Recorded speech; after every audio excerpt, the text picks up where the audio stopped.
Welcome to మ్యాట్రిమీడియా. దేవునామములో వందనాలండి. ఈరోజు దేవుని వాక్యము యెహోషువ 1వ అధ్యాయము 9వ వచనము. నీవు నడుచు మార్గమంతటిలో నీ దేవుడైన యెహోవా నీకు తోడై ఉండును. అవునండి. ఈరోజు మరి మీరు ఎలాంటి పరిస్థితుల్లో ఉన్నారో, ఈ పరిస్థితి అంతట్లో గూడా దేవుడంటండి తోడై ఉన్నారంటండి. ఎక్కడ గూడా దేవుడు మనల్ని విడిచిపెట్టట్లేదు.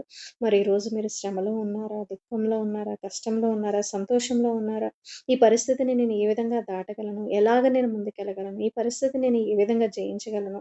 నేను ఒంటరిగా యుద్ధం నేను చేస్తున్నాను అని చెప్పేసి మీరు అనుకుంటున్నారేమో కానీ, మరి దేవుని వాక్కు సెలవిస్తుందండి. నీ దేవుడైన యెహోవా నీకు తోడై ఉండును. నీవు నడుచు మార్గం అంతటిలో గూడా ఆయన నీకు తోడై ఉన్నారండి. కాబట్టి భయపడొద్దు, దిగులు పడొద్దు. మరి మీ ప్రయాణాన్ని ముందుకు కొనసాగించండి. అది ఎలాంటి పరిస్థితి అయినా దేవుడు వాటిలో నుంచి మిమ్మల్ని విడిపించగలిగిన దేవుడు మీకు తోడై ఉన్నారండి. ఓకేనండి. ఈ చిన్న వాక్యం దేవుడు దీవించును గాక. ఆమేన్.